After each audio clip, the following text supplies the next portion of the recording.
What's up, guys? This is K-LO, and normally I'm here to give you the lowdown on all things gaming, but welcome back to another episode of The Cutting Board. And who better to join me today than Aden? Why don't you say what's up? I Oh, didn't think this would actually stick. I didn't even see that. I didn't even see that. I'm so locked I thought into the I'd put it intro. I thought I'd put it on and then it would just fall. But hi. There you Hey, go. we're Fun intro. just... What an intro. And before we get into any of this, we'd like to say thank you to each and every one of you guys that are liking these videos, subscribing to Game Sandwich, and if you're new here, consider joining our Discord. Links to that is all in the video description down below. But Aden, I wanted to have a conversation with you today because, well, they be going up in price. They be inflated. Everything is going crazy in gaming, whether it be a console, whether it be an accessory, or the game itself. And I wanted to have this general conversation of price versus like what the value of the game that you yourself get out of it. And there was recently a controversy around Borderlands. We've talked about that at length, but I want to get your opinion. Mario Kart World releases at $80. There are some people who are playing that game nonstop. Me personally, I've played that game a lot, and I haven't thought about the $80 I did spend on it. In general, in gaming, what is your edict on this price? Gotta justify it, or blah blah blah? Please explain your informed opinion here. Okay, so as I told you before, and I've mentioned to other people, you can go ahead and comment if you agree with me on this or not. But I justify most things. I will label it as most, not all. But most games I judge on a basis of, am I going to get 1 hour worth of gameplay out of this per $1 that I spend? Is it going to be worth my time? So it's like Borderlands 4, for instance. It is $70. Am I going to get $70 worth of game time out of this to justify the $70 that I spend on it? Probably, because I really like Borderlands. I'm gonna end up getting it. One run of the game, oh sure, that's like probably like 30 hours or something. But times that by 4, because I'm probably gonna beat it with all 4 characters. There you go, I'm already putting in 120 hours into the game, Good therefore math. justifies the price to me. You know? There's also other games though that don't match that criteria. I know.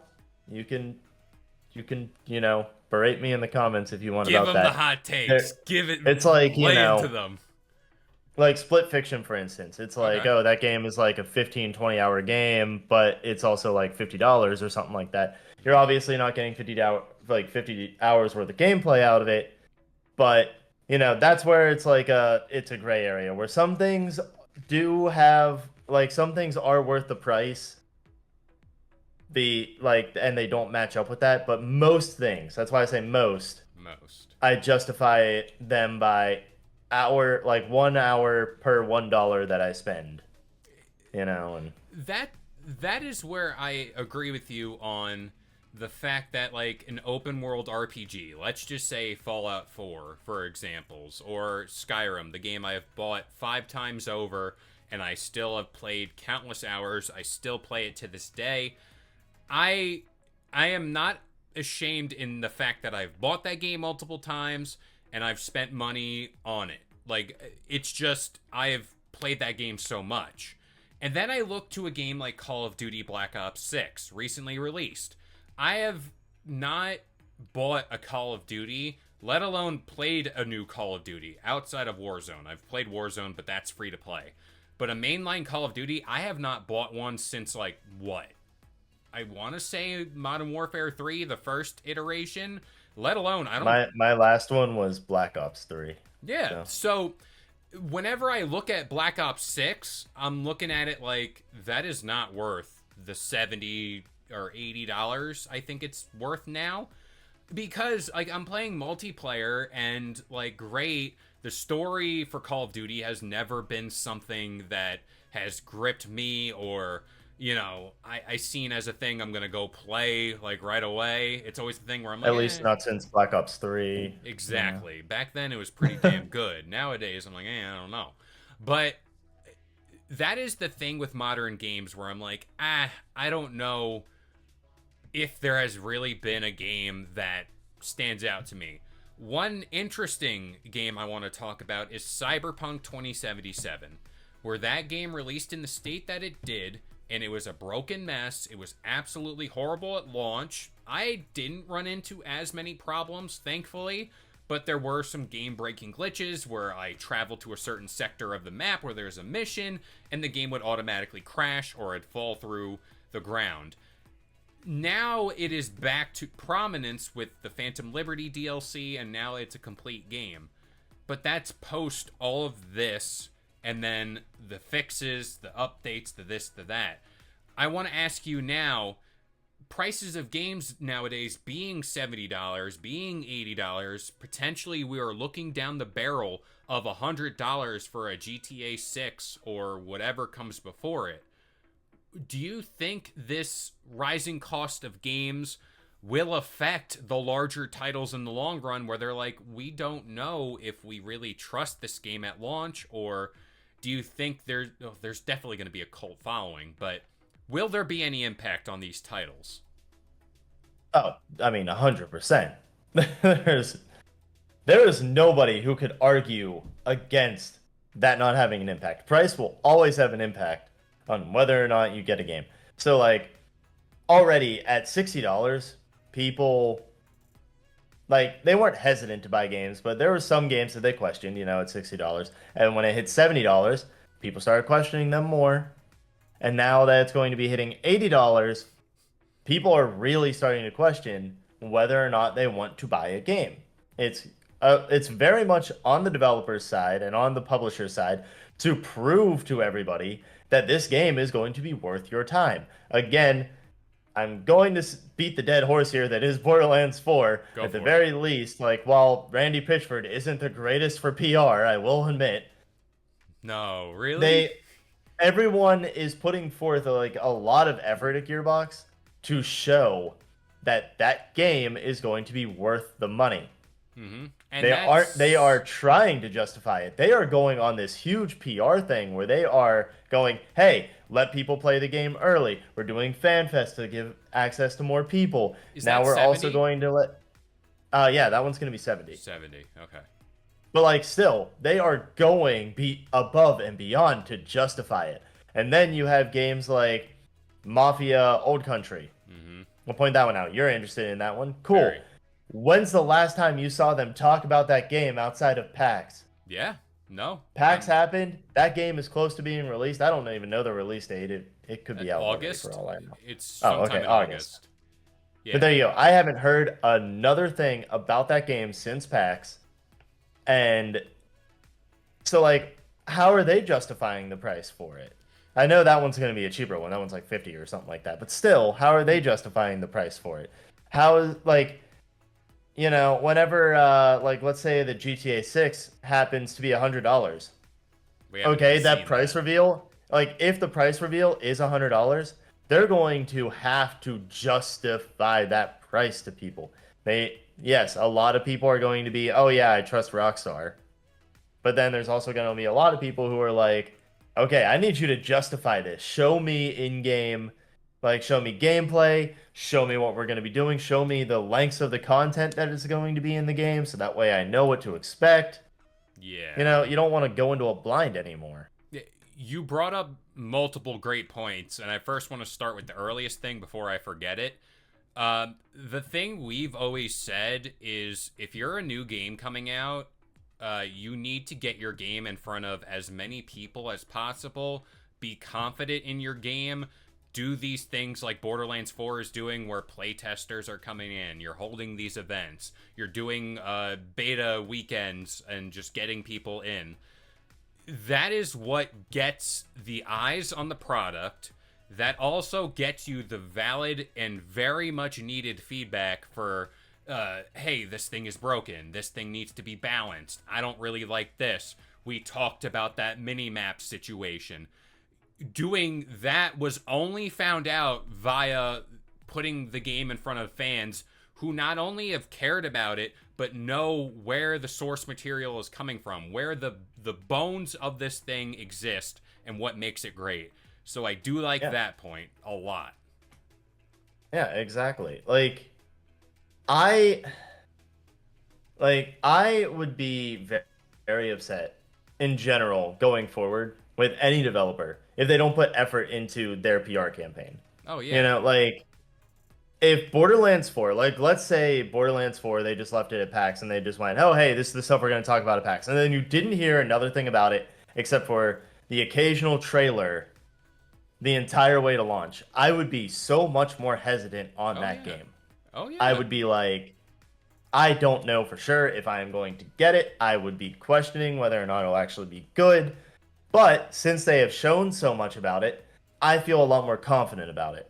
Mm-hmm. Since I know that there are people who have tried it already, who vouch for it and everything, there you go.